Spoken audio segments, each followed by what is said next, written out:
Happy Tuesday. Grab your pizza, your salad. Thank you, Dougie, for going to get those always. You guys, round of applause for Doug for always getting your food all set up. Yes, I love it. Thank you, Dougie. All right, well, let's start our meeting in the best way possible, and that's filling the bucket of others. So, does anyone have any shout outs, thank yous, congratulations that you'd like to share? Got some fun ones. Janet. Yes, I would like to thank Manny and escrow department, and I'd also like to thank Elaine Ross for giving me some support with the conference that I'm putting on. They stepped up, and I really appreciate it. Aw, awesome. You guys, round of applause for Becky and Extra and Elaine. And Janet for always getting out of the community and doing stuff. I love that. Anyone else? Shout outs? I've got a big one too. Benny, what do you have?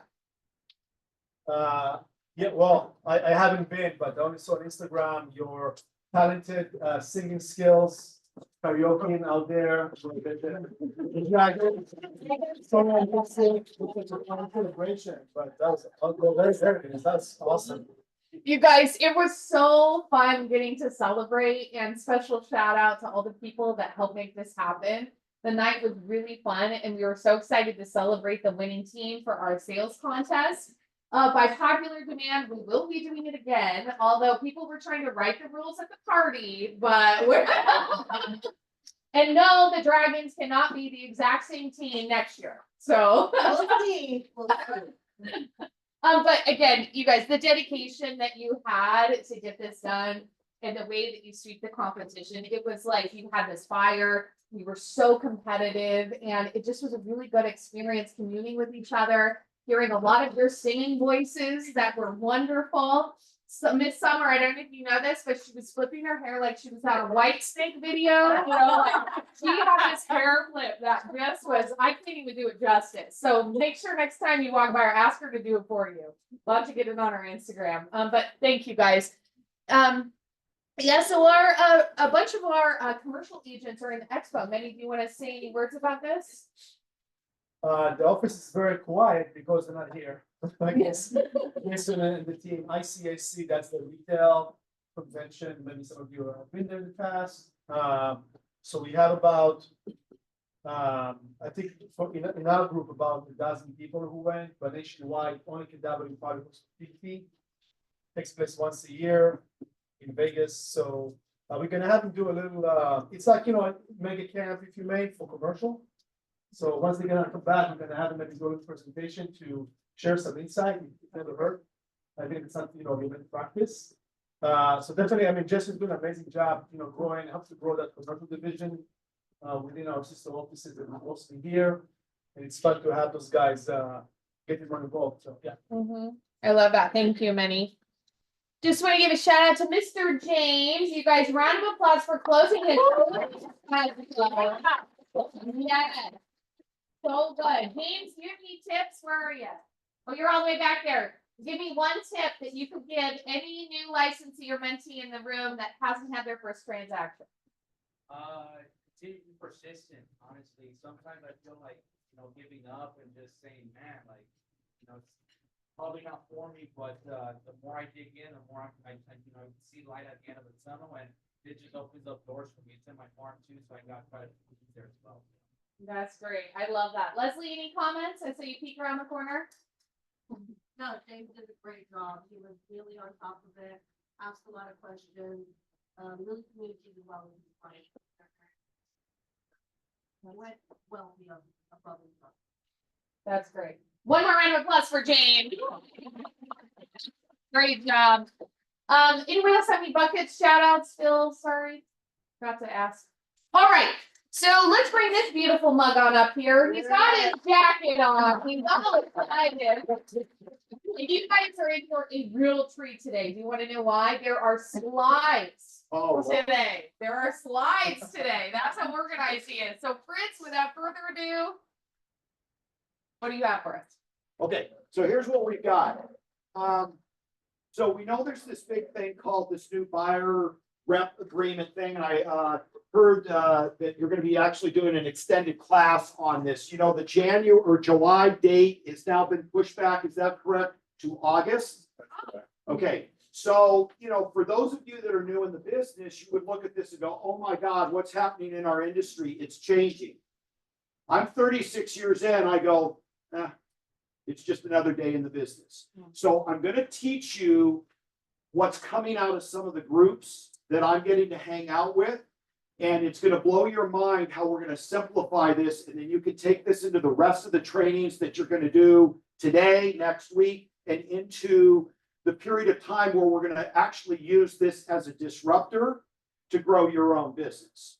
So before I get to all of that, and I guess we're downsizing everything.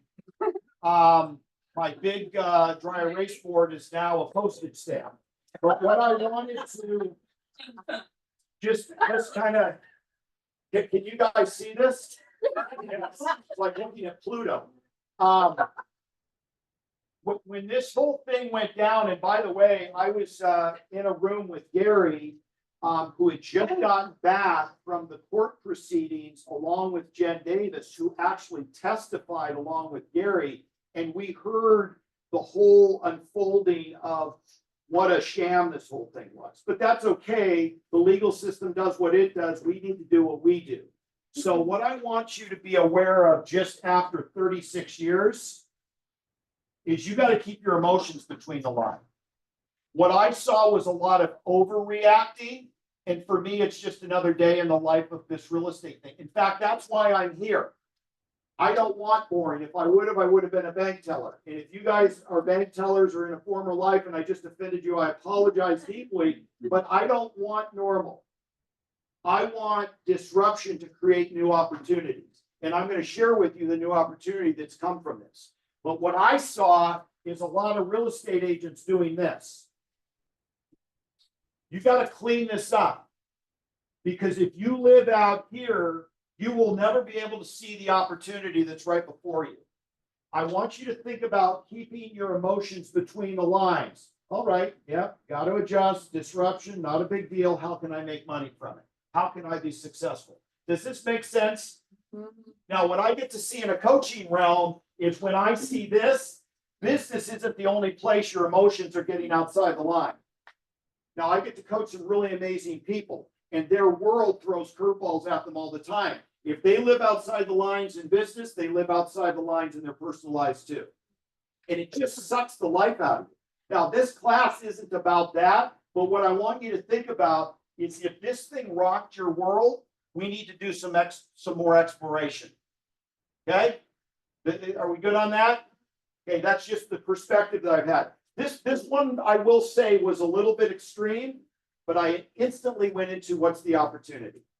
So I'm at Spring Masterminds in San Antonio about 6 weeks ago, and we had a coaches mastermind. People came to me and said, Fritz, what are you doing with my clients on this whole thing? I said, nothing. First of all, we were a few months out. We're still a few months out. I don't care about this thing. The solutions will come, and that's what I'm going to share with you today. But I want to just make sure, because I saw a lot of overreacting, and you won't last long if you overreact. And we could talk offline about that if you'd like. So I get to be in some really cool rooms. Last week I was digitally with Gary's top mastermind group. They had single agent, they had teams. It's amazing. It's always great to see a billionaire sharing what his view of the market is. It's fascinating. Can't take enough notes. Then I get to be on this masterclass call with other executive MAPS coaches and their clients. That's where this piece came from. So what we are going to look at today is a boiled down version of the buyer consultation done in a 1-minute presentation, if you will, that's 3 by 3 by 3. Easy to remember. 3 by 3 by 3. Now, I'm going to hand this out to you here in a few minutes. As I go through some of the scripts, you're going to be going, when are we going to get that? You're going to get that after I'm done. Because I want you to be focused up here, and then we can put your eyeballs on this, and then you can go refine this and make it your own. I heard a great script practice and role play class as I'm sitting in here. getting ready for this. By the way, who is at that? Okay, so you're using, the flashcards. You gotta spend more time in that class. We have to get better in our scripts and our conversations, if we're gonna win in a market, or else you're gonna be outside these lines. Stefan, how often do you do that class? Every Tuesday, 11 o'clock. Okay, it's really good. I can hear it through the door. It's really good. So if you're not there, you might be living outside the lines. Don't do that. Because I want to see you around for 36 years. I'll be gone doing something else, but who knows? Okay, so 1 minute presentation, 3 by 3 by 3. Get ready for your minds to be blown. Okay, I don't have the clicker. Listen, you get to a point in life, which by the way, Summer said that my coat's outdated. So I said, get me a new one for Christmas. Because I'm not going to buy clothes. I don't even go to the store. Somebody got me this and it was no headache or hassle to me. So if you don't like it, get me a new one. So that was how this thing started about 5 minutes ago. But I'm the only person that has a live clicker. Isn't that nice? You know you've arrived when you have a live clicker. Okay, so Mr. and Mrs. Buyer, I have 3 goals for you. Notice we're going to use the framework of 3 and 3 and 3. Master this, and you can use this for any presentation. But this is a 1 minute presentation around the buyer broker agreement concept. Now, before we go any further, if you could back that up, live clicker. You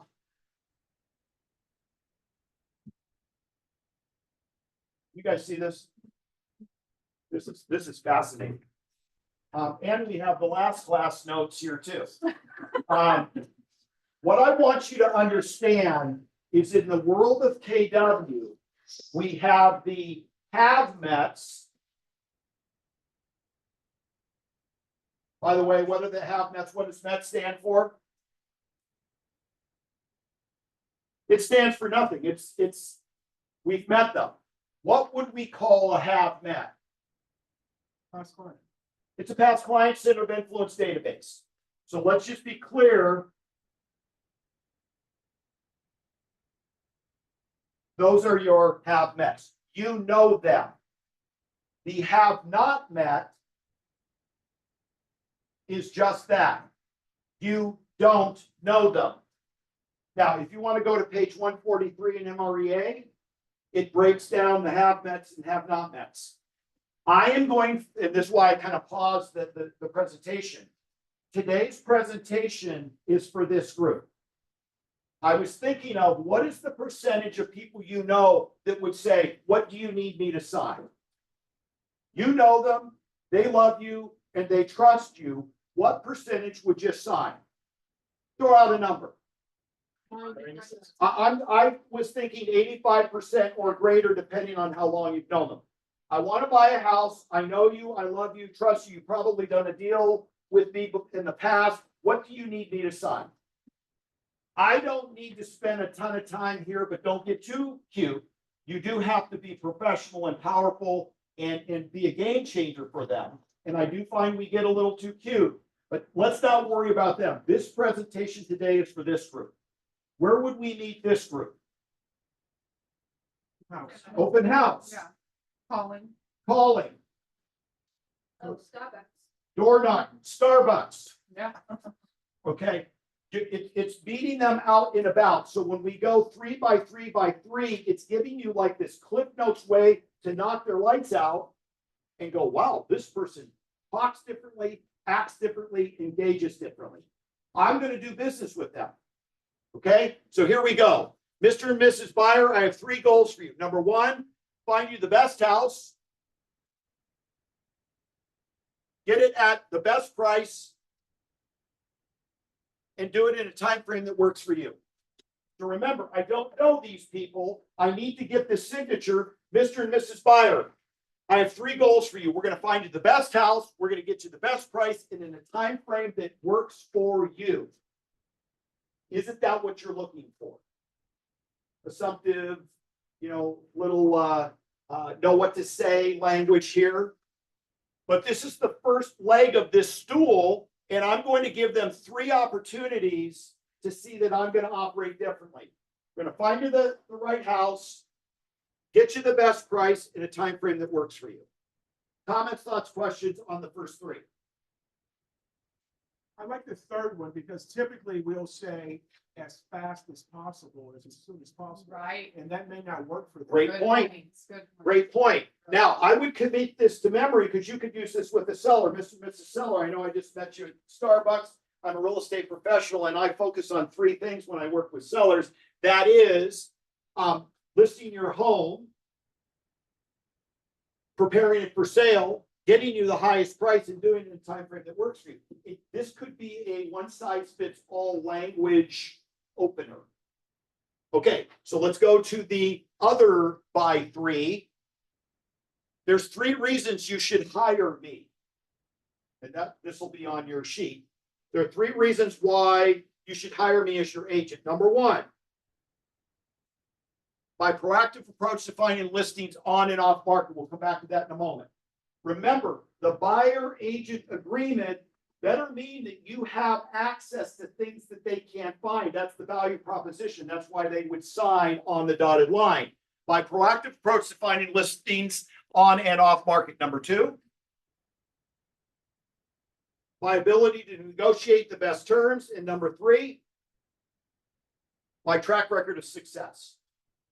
So now we're into that second three, and this is still, we're within the 1 minute, but we're rolling because this thing is almost tattooed on your mind to draw someone into a conversation to sign something that historically our industry has not required. So let's go to my proactive approach to finding listings on and off market. No, we're going back to that. Oh, okay, yeah. One thing about a live clicker, they've got a mind of their own.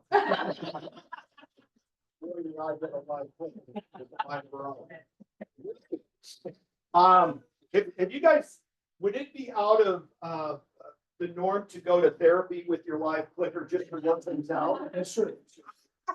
I thought I was going to just do a meeting. Now we're going to couples therapy. Okay. So a proactive approach to finding listings on and off market. If you don't have one, you better get one. And we're not talking the MLS because that's what everyone does. What don't you do? So do you know all the expireds that expired for the last 2 years in the market area that this buyer is looking for something? Do you know all the for sale by owners that are still live and on the market unrepresented that you could show this particular client? Are you showing up to this meeting and looking at all the new listings that are coming soon, not live on the market? You better know the market that is not easy to find. That is how you win with the buyer broker agreement and this new relationship. Are you using golden letters to go out and find clients that want maybe an easy off-market sale? You're going into communities that have the similar features and benefits that your client wants and extracting that seller. That's finding listings on and off the market. Fritz, really quick, the golden letter, for those that don't know what it is. Yeah, well, a client that I was coaching years ago created it, and now it's being used as the golden letter. But some of the top agents in our company literally are mailing out thousands of these a month, and they have call centers handling the calls, and you've all gotten them too. I have a buyer that's interested in your home. Are you thinking of, selling or words of that nature? I can get you a copy of the golden letter. You don't change it, you don't adjust it. But when you get someone that's committed to you, just like we do with the listing agreement, but on the buy side, you might be completely compelled to send out 1,000, 2,000, 5,000 letters to make a $20,000 commission. Okay, that's what we need to get to when we're finding listings on and off market. Number two, my ability to negotiate best terms. So, ladies and gentlemen, if there was ever a reason to track your success record, today is the day to begin. So I just wrote down a couple of things here, what we might track. So when we're on the listing side, did any of you ever go to a listing appointment and say, my average is getting 105% of list price, 110% of list price? When you were on the listing side, did you ever promote that? Okay, what if on the buy side, you started to track how much you negotiate off the list price? I negotiate 97% of list price consistently on average.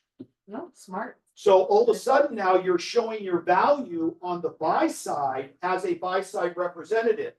I'm negotiating terms and conditions that are falling into, and I don't know, we could create something, 80% client satisfaction ratio as a buyer's rep. Okay, what is it that you're doing representing the buyer that's a game changer that would draw someone into you? And probably they've had a bad experience at some point in their career with an agent that didn't do that, and all of a sudden this resonates with them.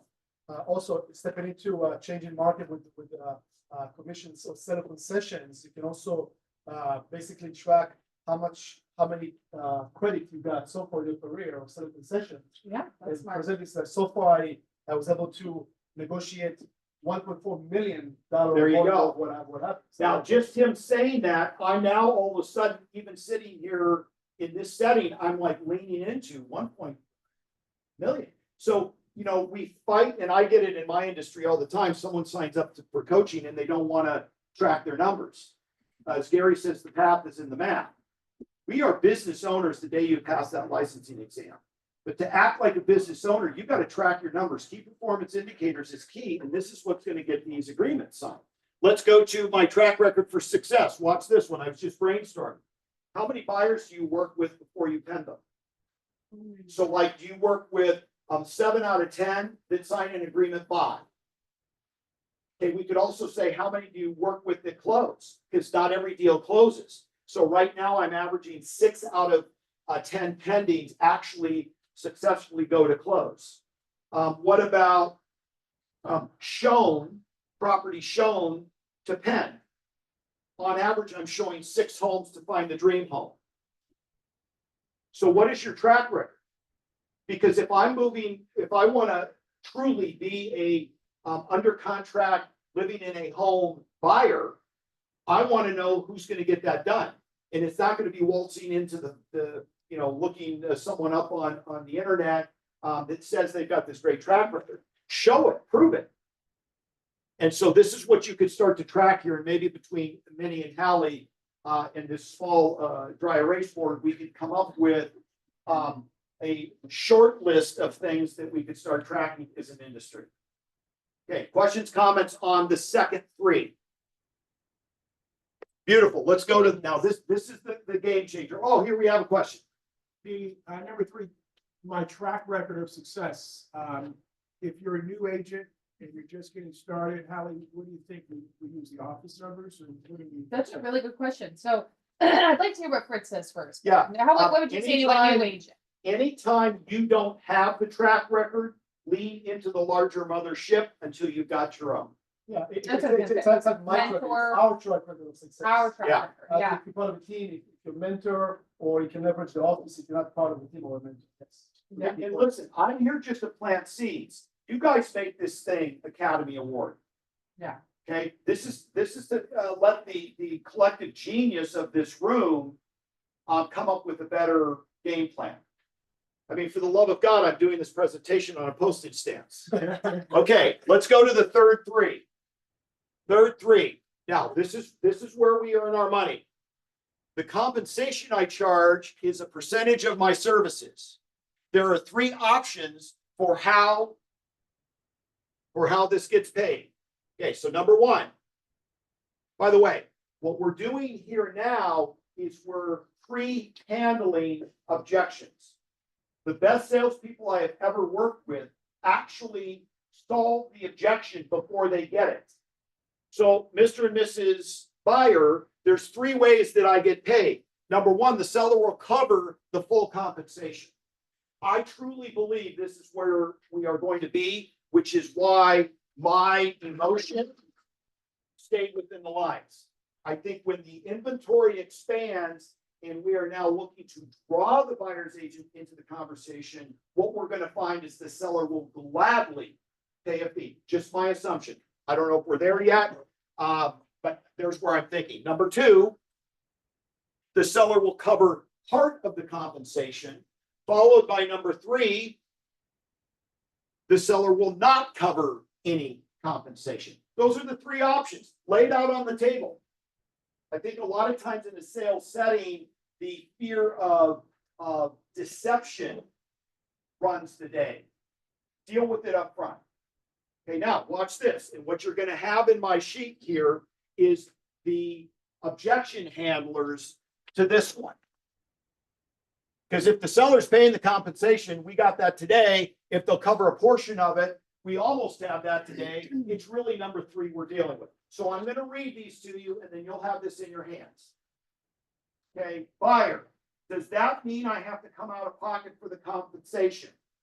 Not necessarily. Our goal will be to negotiate the concession from the seller to cover the compensation. Are you ready to get started? Sounds good to me. Let's go. How about this one?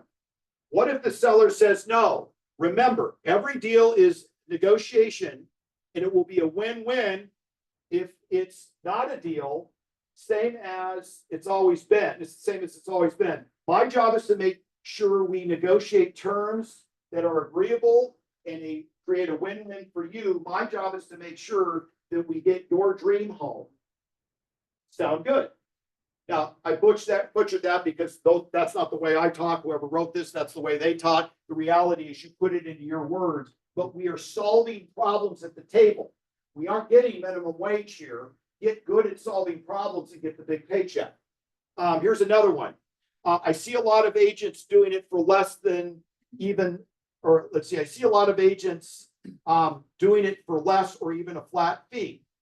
Now we just get into simply, are you looking for a discount agent to represent you as a buyer, or are you looking for a pro? Now we can go back to track record, concessions negotiated, off price negotiation, 97% of ask price. I've got a track record of negotiating on your behalf. That's what you get when you hire a pro. Would you like to hire me today? Okay, so we've got the 3x3x3. This is primarily for the haven't met, but you can certainly use this with the have mets to secure this conversation and agreement without any challenge at all. Comments, thoughts, or questions as I'm handing this out? Great. It's simple. It's something that you can, really embody the language so that it feels really comfortable when you're using the words. I think it's brilliant. Yeah, thank you. And then you start using this, memorizing it, use it in your classes that are upcoming, really internalize it, because the last thing you would want to do is be in a have-not situation and not be able to gain this information quickly. You probably want to have a quick little reference manual of some type that you could get to quickly, especially if someone was showing interest. But again, I want you to look at all this is disruption creates opportunities. This is disruptive, so create the opportunity. But if you're going to sit back and let the emotions of the day dictate how you respond, you're not in control of this. And I think that's what's causing people to get a little bit freaked out. I would just recommend you take a picture of this page. You're probably not going to keep the page forever. And save it in your phone somewhere that, an album or what have you, so you can access all the time. And then I would recommend to start practicing that language every single day between now and launching the contracts and what have you. Join those classes, Stefan, Richard, all those practices, because it's coming upon us. And I'm excited about what's coming. Yeah. Because it's going to make it more of a lean practice to those who really, really want to be separating themselves from the rest in the value prop. Yeah, and let me just tell you one brief little story. The buyer rep agreement was created in the 90s. And so when I was selling, I was starting to get sick and tired of working with buyers. And I said, man, if I could treat a buyer like a listing, I may begin to love buyers. So I'll never forget the first one I put it on or laid it out in front of. They showed up. We think we want to buy a house. Here, you got to sign this. And he goes, why? No one else is making me sign this. And they walked out. And I'm thinking, shoot, should I have not done it? No, I'm committed to treating a buyer like a listing so that we have this working relationship. So I went back to work. I created this presentation. This is before the industry even did it. I was just creating my own presentation. And I had this thing so good that one client, after a few presentations, said, why wouldn't everyone sign this? And that's when I knew I had nailed it. Like, this is the best deal ever. I was over providing for the compensation, and it's like, give me that thing, let's go. Now, I did have one client that said, I'm not gonna sign that. I started packing my stuff up and I was done. He was in my office and I was leaving the conference. I mean, literally, I was done with this guy. I can tell you exactly the conference room that I was in when it happened. And he goes, "Where are you going?" And I said, "We're done.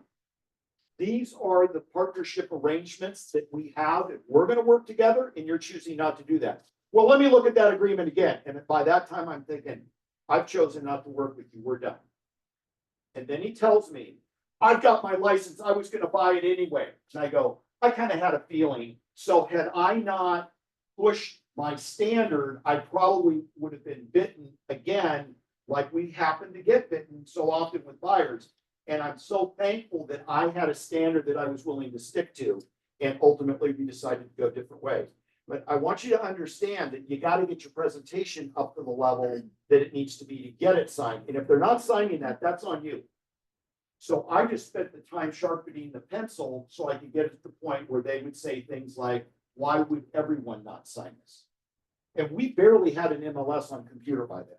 I mean, we were moving out of the book to, and again, I had to find angles because they were starting to get access to the information that we held close to the vest. And still, I had a scenario where they were signing it consistently. And if you didn't, we weren't working together. So that's a mindset. And now it's being mandated. So long overdue, 90, we're talking 30 some years ago. And I was messing around with this. Okay, comments, thoughts, questions before we go. I love what you said, partnership arrangement. That was genius. That was Well, a quick little flex. that's I think the it's great. way- It talks about Yeah. being more collaborative. That's the way that I looked at it. And by the way, they got all of me, but I wasn't working with everyone. And what they saw is I've never had an agent work at this level. I mean, we were in contact every day as new inventory was coming on. And I said, block out evenings. When you're come home from work, you're not going home. You're meeting me at your next dream home. And so all of a sudden, I was out in the evenings with my 3 to 5 signed buyer agreements because that's my commitment to them. And then all of a sudden, those were being put to bed. So I didn't need to work with 30. I just need to work with the 2 or 3 that we're buying this week. So you'll get there. It's just new. Okay, you guys Round are of great. applause We'll see you later. Yeah, I love how he just comes out, gives all the knowledge, and then he just goes in there and shuts the door, right? Anyways, let's celebrate our closings. Congratulations to all of your success. Pat, Live Distinctively, Heidi and Leslie, Richard Hahn, James, Rich Rodriguez, Lindsay and Joe and Chun and Kendra Miller. What does that equal? $9,199,394. Very impressive. Great job, you guys, on all of your hard work. Let's celebrate our new listings that we've got. Oops. Go back. There we go. Clickers. It wasn't me earlier. It was the clicker. Jim Reyes.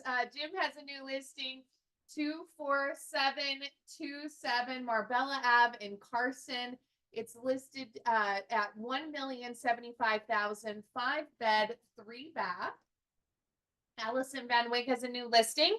5220 Keynote Street, Long Beach, California, listed at $970,000, 3-bed, 2-bath. Allison has another listing, 3271 Senizak Avenue. It's listed for $875,000 and it's a 3-bed, 2-bath. Judy Pierce has a new listing, 9682 Walker Court in Cypress, unit number 35. It's a 2-bed, 2.5-bath condo.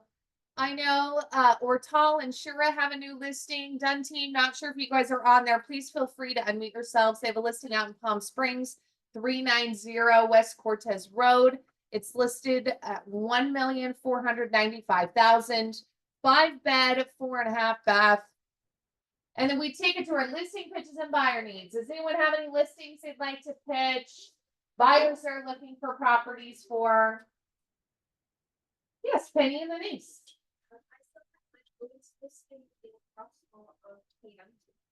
We could just reduce the price. 6 months maximum he'll go to is 9 months. It is now vacant. All you have to do is text me and I can give you the location of the lot box. It's a great location, perhaps the one that's maybe in the middle of, maybe they've sold and they think they can find something super quick, we all know it takes a little longer, or if they're gonna do a remodel, once in up to 9 months. Give me a call and we can talk. Thank you. That's great. Penny McCann. Ace, what do you have for us? Hi guys, I have a new listing come up in 2 weeks. It's a 3-bedroom, 2-bath townhouse in Santana for $599. And then I have a buyer needs in Fullerton for the buyer looking for a house near Troy High School, and we put to 1.6. Great, yeah, Boulderton, one thing, good job, contact Ace. Anyone else? All right. Simon, why don't you come on up here? Yeah, Simon. What do you have for us, my friend? Always good stuff, right? Always good stuff. Good afternoon. How's everyone doing? So I wanted to go through some of the compliance that CRMLS implements, and I thought this was vital and crucial. And the information that we have is some of the phrases, wordings that are not recommended to avoid as part of the segue when inputting information on the MLS, right? When you get a listing, you put descriptions and all that fun stuff. And the reason is because one, either compliance will remove it, will send you an email stating there's something there that needs to be taken care of. And if you don't take care of it, what happens? You get fined. Yeah, you definitely get fined. So I thought for today's meeting, we would just go through some of the avoidance of words. One of the things that I noticed here that it's still used, and this is now something that even CRMLS hasn't updated since 2021. We don't use master bedrooms anymore. You have to use primary bedrooms now, okay? So I went ahead and changed that, but here are some of the things that you should be avoiding, right? Adult community, adult living, adults only. You know, some of the nationalities, you know, is something prohibited as well, because that would alert compliance to ultimately send out an email to you as the agent and also to the brokerage as well. If we can go to the next slide. And everyone should give you a copy of this. Here's some of the acceptable phrases that you can use as part of your description or even agent remarks too. Remember, there's a difference between what the public sees and what agent to agency as well, okay? And that also you have to be very careful what you put on the MLS. So things that are acceptable. Don't worry, you can say the word alcohol in your listing description. Or drugs. Or drugs, yeah. Can you believe that? But this is acceptable wording. And this is not something that I created, okay? This is straight from CRMLS. I just went to CRMLS and pulled this information and I said, wow, okay. So as we speak, these are some of the phrases that are acceptable. Okay, nursing home, place of worship, play area, privacy, private driveways, and so on and so forth. So let's go to the next one. Oh, that was it? Mhm. Okay, so there was a section here that I had to modify because it says right here, primary bedroom. So remember, you cannot use master bedrooms anymore. It has to be primary or just, you know, a bedroom in itself. So any questions, thoughts, or concerns regarding the phrases? Pretty self-explanatory, right? And the good thing is that compliance is behind looking at all this stuff. And if there is some concern, they're going to bring it to your attention. So that's pretty much it. Then you know, I said, for the grievance committee, you know, you think, oh, it's just the phrase. So we get the case, and then that opens it up. We start looking, well, what else have they violated? What other That's right. article? And what can start off as just a simple mistake and suddenly explode on you. So take this seriously. I mean, we all say it, master bedroom, but really got to be careful. It can blow up really quickly. And I think a good blanket statement to make sense, if anyone's not sure of their description and whether or not you could use certain words, you're more than welcome to reach out to myself, Simon, Manny, we're here to help you guys. We're here to help you. You want to promote your class? So, Oh, it's okay. we got it, yep. Okay. Next slide. So on June 4th, okay, we're not saying it's required, but it is required. Okay. Myself and Halley are gonna team up. Not that one, the other one. So, This one, your broker masterclass. yeah, so this is the one I'm talking about. So June 4th, 11 to 2 p.m., we're gonna go and dive deep in all of the new forms that are currently gonna happen next month in June. So in calibration with the office and Halley and Manny, we decided to bring this to you, going through all the red lines, because come June 25th, folks, the buyer representation agreement, the listing agreement, the buyer purchase agreement, a lot of the disclosures are all going to be totally different and new.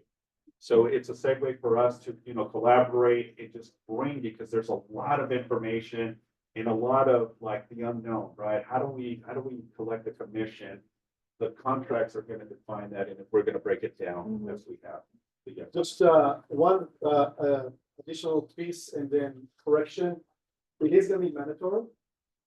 Either in person or in Zoom, or we're gonna save you the recordings and you'll be required to respond. I watched it entirely in case you haven't been. And here's the reason, because this is serious business. And you carry the liability, we carry the liability, we share the liability and responsibility as well. And we've been paid compensation for our actions, correct? So stepping into a new era, effective as far as I'm concerned, June, which is next month, 2024, stepping into a whole new era in real estate and a whole new, to be determined, that's going to look like relationship between the four parties of a transaction, the main four parties, buyer, seller, buyer's agent, sellers. So we're going to figure out as an industry nationwide how that's going to look like. Nobody knows. So this is extremely important. There's also language over there that's going to make you very upset. Again, it's not us, we didn't make it up. And I'm happy to spend with Sarah and other amazing escrow officers with Pacific the entire weekend in San Diego for the annual Escrow Institute convention. And we met the commissioner, and we met the CR attorney, and we met a lot of amazing people that responsible to those changes and how to help us and how to protect us and the consumer. There's a lot of changes, and the cool thing with the red line version, it's very easy to understand where those corrections are, and there's nothing really complicated. But you have to understand that it's gonna affect our practice significantly. And some of it also is between agent to agent, right? There's a lot of, so I was gonna mention one thing. So this is very, very important, and we're thinking about doing a 2-hour overview and then about 1 hour practice on some elements. So it's gonna be like really proactive, kind of 3-hour hanging out together. We're gonna feed you. So like some sugar in between. No, I was gonna say that's Tuesday. Yes, So that's the same time frame we already spent. So we won't do the script, we won't do the sales meeting. we took advantage of Yes. the majority already being here on Tuesdays, not to kind of stress out what have you. So yes, it's gonna be like a long Yeah. sales meeting if you may. Yes. Way better than doing 3 separate classes. Thank you. Thanks, Simon. I thought you were pointing out this one is what I Yes. thought you were talking about. Yeah, I apologize, but this is another one too. We've been getting a lot of heat from Sierra Molest. So Halley and I decided to create this class as well. So this will be Tuesday, June 11th from 1:30 to 2:30, going over marketing compliance, learn about the compliance requirements to keep you out of trouble, right? Yeah. So We're seeing a lot of fines happen, and some of them honest mistakes, and unfortunately, it's going further than normally we would expect. So please come to the class. We'll have everything prepped and ready for you. We'll make up fun. Okay? Thank you, guys. All right. Thanks, Simon. Sarah, Hanley Toza. Yeah, oh, Oh, yeah.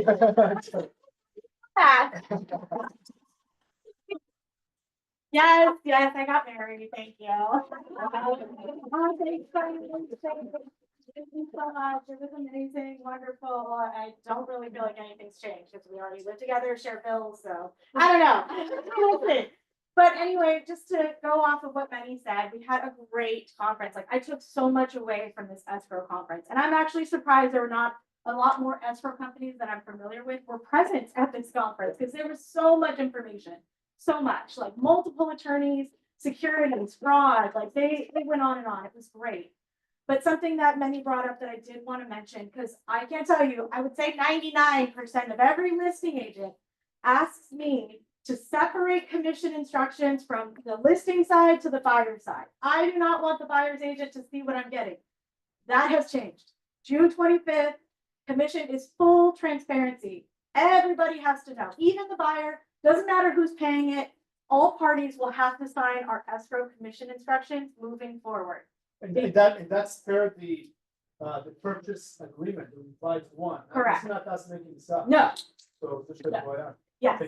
They brought up paragraph 18A and 19D of the purchase agreement, which I'm sure Simon's gonna go over, that not only talks about the transparency of the commission, but escrow also has to be now given documented agreement for commission.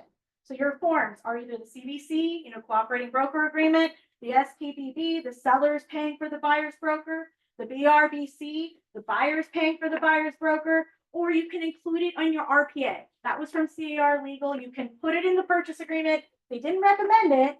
They prefer you use one of the actual agreements for commission, but you need to make sure when you send your fully executed contract to escrow, you're including your documented agreement on who's paying commission for, what side, that everybody's fully aware which side is paying who and what, and the amounts.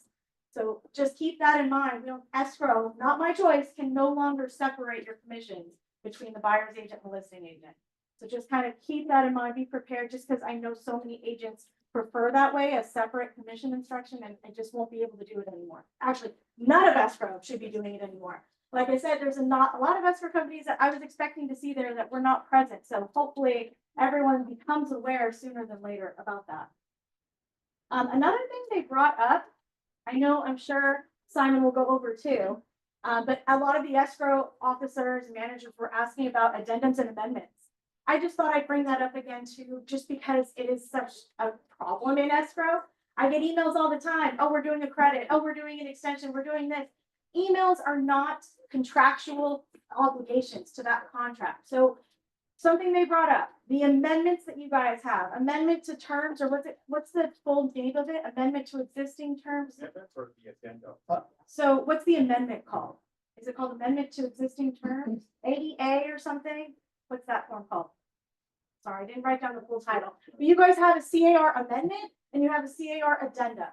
So the way the attorney at CAR presented it to escrow is that if you are doing a document and you want something to be in connection to as a party to, you should be drawing up an addenda or your text overflow addenda, because that is in line with something that's already drawn and part of your either counteroffer or your purchase agreement. It's in connection with. When you are amending the terms of the RPA, CAR attorney stated that you should be providing escrow and an AEA, the amendment. Amendment. Just Yeah, to this clarify, statement. Yeah, sorry, don't know the. No, CAR form. it's spot on. It's very confusing, but the amendment form is relatively new. Yes. Years old, Correct, that's what they said. relatively new. Everything until you open escrow or have an acceptance, and you need to, again, expand, what have you, add, it's an addendum. After you open escrow and you're actively in the transaction, if you need to have more modifications, using the amendment form, that is available for a very, very long time. You don't, now most of us, myself included, at times use the addendum form, because that's what we're just used to. So now there's no legal issue, but for the sake of it, that's what you need to do, and that's why we always use the term, oh, I'll give escrow addendum, and then you're gonna amend it, correct? Right. Right? So now we can speak the same language, and the CR did it for us to simplify it. So again, addendums are part of the contract, right? Up until acceptance. Once you open escrow, it's a live transaction. And you want to add, change, modify, etc., you add amendments. Okay, that's the. The attorney mentioned they're really, Yeah. yeah, Sorry. go ahead, Simon. You also, when referencing, because, there's so many moving parts, right? We're gonna reference with that addendum or amendment, right? Where it's connected to, right? Is it connected to the request of repair? Is it connected to the purchase agreement, right? So we want to reference it so it kind of uniforms what you're trying to, gather and proceed with it. So it's a vital position for all of you to understand that at the very top. It usually will say for the purchase agreement, but if there's anything else, such as requests or repairs, that you need to amend or conditions, you need to know how to reference that. So just wanted to add. Yeah, they mentioned they're trying to break the habit of the agents just like throwing in the addendum, doing the addendum. So they created that separate form. So escrow should start to be asking for things like that too. Like, oh, I need an amendment, not an addendum. But either way, like Manny said, if you're changing any terms in the purchase agreement, the first thing you should do is draw that amendment, draw that addendum, not email escrow saying like, hey, this is changing. Like, I need something in writing from the buyer, the seller, that they're in agreement. I need a mutual instruction from all parties. I don't know why I can't get through to everybody, but it's a thing that you guys have to do. Definitely, you can give escrow a heads up, send me an email, let me know that the addendum's in process, it's incoming. But I still need something in writing, fully executed before I can amend my instructions. You need to amend your contract. Just keep that in mind too. Another thing that they talked about a lot that I just want to bring up again and again is wire fraud, securities fraud. There's just so much fraud. They like literally talked about multiple lawsuits still going on of people losing all their funds because they weren't doing their due diligence and seeing where the emails were coming from, who signed it, did they call to verify? It's so important for you guys to remind your clients to talk to escrow direct. Make sure you call them, make sure you give them our number, or like, hey, this is all their information on Google. Make sure you look up who you're talking to before you just start sending hundreds of thousands of dollars. Anything like something the attorney mentioned, anything with a dollar sign, he said should be encrypted, secured, because people are hacking emails, seeing dollar amounts, and then making fake emails with fake amounts that are very close and similar to what escrow might need to close. So just things to be aware of. Just make sure you're reading those emails, the addresses, the phone numbers, people you're in communication with. AI is another thing they started bringing up, more options for fraud and opportunities for scammers. So just be careful, be vigilant, let me know if I can help with this way, but make sure you're working with secured escrow companies. Make sure they don't send you stuff unsecured, especially when there's personal confidential information. So it's important. Yeah. Thank you guys. Awesome, thank you, Sarah. And congrats again. Who do you have for us, ladies? You have those. I just push share screen when I want to show them. Yeah. Hey, good morning, or it's not good morning, it's afternoon. I know, I just wanna say say good morning. ignore morning straight into Yeah. meetings and just, I don't share that when I'm ready. Yeah. Okay, perfect. Okay, just real quickly, a couple things before Caitlin shares a little bit of information. We put out to everybody, you know what, summer's here, and June 20th actually is the official start of summer. But we put out the summer concert series flyer, so check that out front and back. It's not just for Long Beach. It's not just concerts. It's got movies, some of the things over at Second and PCH and all over town, as well as other cities on the back. So just keep in mind, if this is a piece you guys want to put out into your farm with your information, we will take no insults to remove our photo and information and just put yours on, because we cannot co-brand. So if this is something you want to put out to your farms, let us know. And then I just stuck another piece out real quickly. With all the contracts, there's so many questions. There's also a lot of questions coming up on title insurance. So this is just a quick piece I wanted to put out. The claims, like Sarah was mentioning, how fraud is on the rise. Fraud is seriously, you see a lot of it happening all the time. And a lot of claims happen in situations as well. So I put, about 20 items why people were grateful that they had title insurance and what it was protecting them on in those cases. But if you ever have situations or clients with questions on that and need more details on what we cover, let us know. And then you're gonna get set up on. Yeah, do a quick we're demo? gonna talk a little bit today. So last week, we were talking about pulling the baby boomers in total farm and mentioned you guys, that's probably we're looking at a good, I want to say 65% of our transactions of that Demographic. demographic. Thank you. It's hard to talk so fast. But we also, so we showed you where you can pull that in the Fidelity Total Farm system. We've also added 1031 exchange prospects. So I can go through and show, but Yeah, we can talk about it. We've seen a lot of these. Just this morning, I was on the phone with a seller in Texas that she just doesn't want to own property here anymore. It's that she doesn't want to be have tenants, she doesn't want to deal with it. She didn't really know the new laws that had happened. She's frustrated. We're seeing these a lot. I've had a few of them recently where it's an out-of-state seller exchanging into something closer to them. So Michelle's going to show on Total Farm how easy it is to find the 1031 prospects. I would probably start, you could do local ones, so you can pick which area you want to do. I really like the out-of-state ones, but you can find both of them, either out-of-state owners or just 1031 prospects. And those are people that are investors that have owned for over 20 years. Because that, we've talked to our exchange company, and that is who is selling right now. They're buying other things, they're buying stuff that's less time consuming, less work for them, but they don't want to, they're still doing the exchange. So we can get you more information too if you need information on exchanges and all the basics on them. Our accommodator has some great pieces that you can put out with your mailing on that. So just Michelle wants to show quickly, you guys, super this quick that. is the total farm system. You've seen it many times. How many people in here have total farm account or are using their total farm account? Okay, great. That's awesome. So just a little thing, you know, it stores as many farms as you guys like, and then it's got the list of all the farms here. When you want to go into the farm, you just click on that farm, and of course, it's time to talk.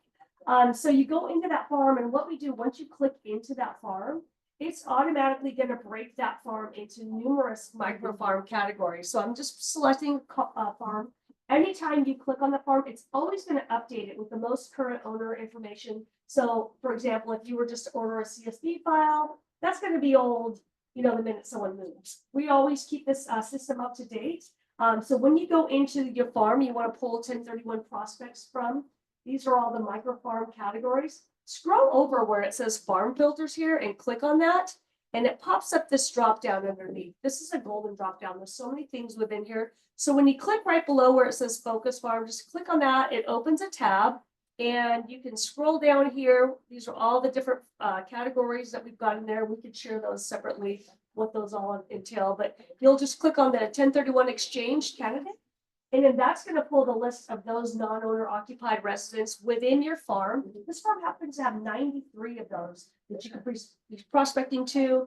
Talking about 1031 content, our accommodator is IPX 1031. They have a ton of resources and marketing materials on their website too that we can hook you up with. So once you see those 93 records, as with any farm, when you're clicking on a selected criteria you're wanting, you select it, and then you're going to come over here to where, up here on this little share icon.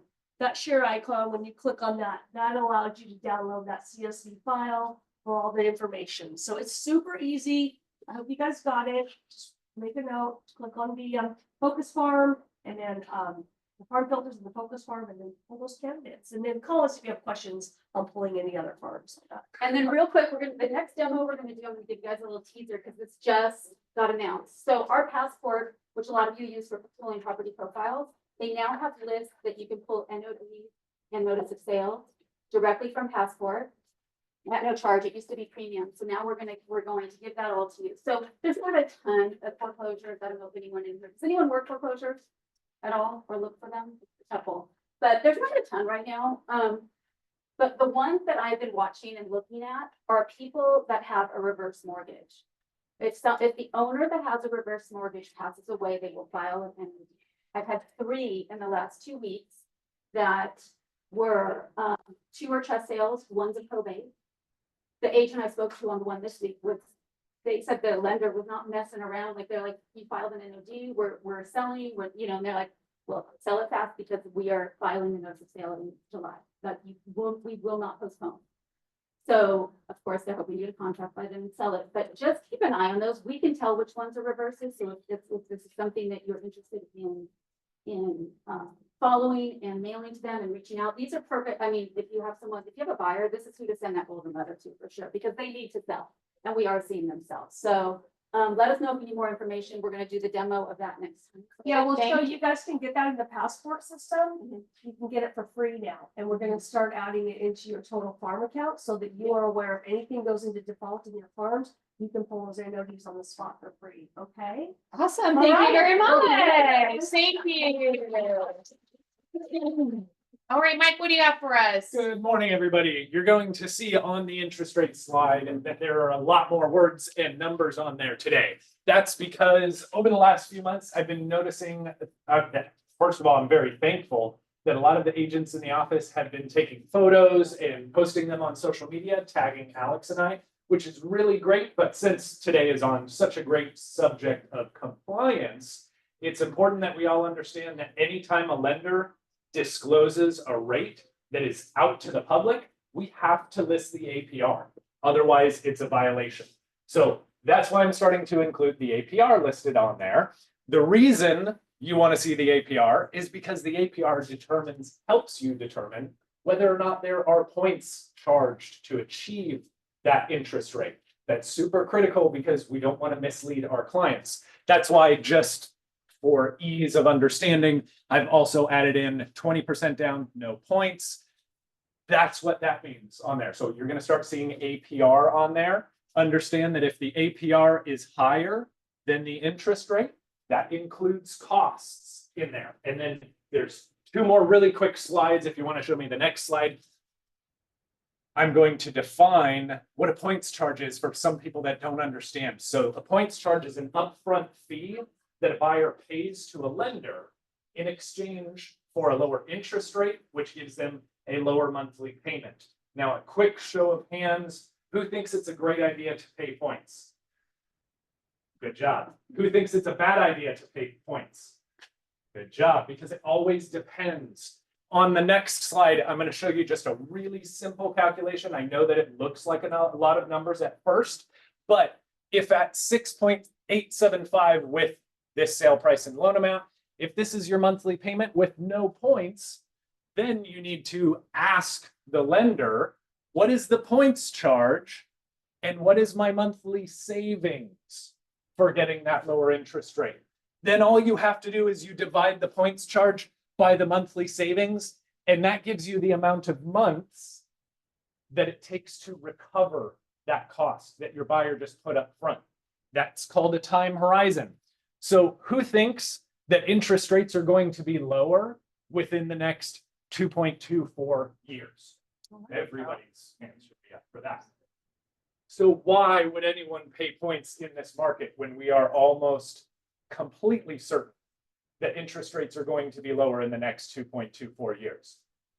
Some people may say, I still want to pay the points because I need to be able to qualify. In that case, I always tell my clients, well, if that's something you need to qualify for this specific property, let's work closely with the listing agent to see if we can get the seller to cover those points for you. And that's it. Awesome. Thank you, Mike. All right. Let's take a look at our events that we've got coming up. You guys, Bold is coming up quickly. Even more importantly, please register for Bold. We have some of you guys that are waiting to pull the trigger until the day of. And no kidding, your odds to get these $500, yes, I just said it correctly, $500 headphones. You have extremely good odds right now at this point. So please, please, please go on, register before to get the full Bold. They are an amazing piece of equipment and software. It's something you guys are really going to want, right? Just a reminder, we've got Cody and those dates coming up. The office is going to be closed for Memorial Day. You guys can still use your key fob, getting in and out of all the doors. But you have Sweet Summer that's not going to be there at the front, right? Or any of ourselves. We're going to be honoring Memorial Day. Okay. Right now, here in about 20 minutes or so, Stefan's going to be going through a buyer's consultation for today's market. So you guys can ask questions. It's going to be great. I know he was preparing and working very hard on that. So it's happening after the team meeting today. Dialogue off, this is happening. I heard it's amazing. It's going really great. Thank you guys for being so engaged. I'm real excited because I know we're gonna bring home the trophy this year. You've got 2 opportunities to practice outside of there. And that's gonna be with Richard and his team on Zoom. And then, of course, with Stefan before the team meetings. We've got kayaking happening this Sunday. We're meeting at 10 a.m. just right there on the corner. We'd love to have you join us. It's extremely affordable. And we'd love to have you come. We have a great time. And then we usually go to breakfast afterwards. Cloud CMA training. Some of you guys were asking about creating CMAs. Cloud CMA is a great program that's provided to you as a member, a CER member. So come and utilize this tool to its highest and best and learn from Rudy about all the things that it can do, right? We have our critical conversations in real estate. Who has read or heard of this book?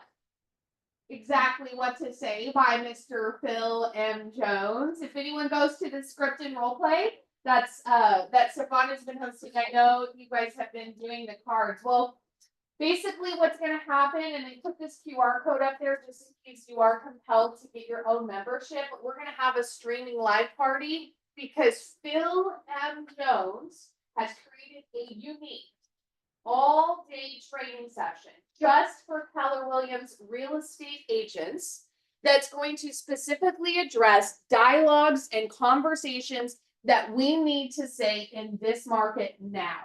So this is content that's not been in any of his books. This is content that he's worked with KW to write, and it's going to be an all-day session. Now, granted, the times for that and the dates, we're going to promote that a little bit later. I think it's the end of June, right, Dougie? It's near the end of the month.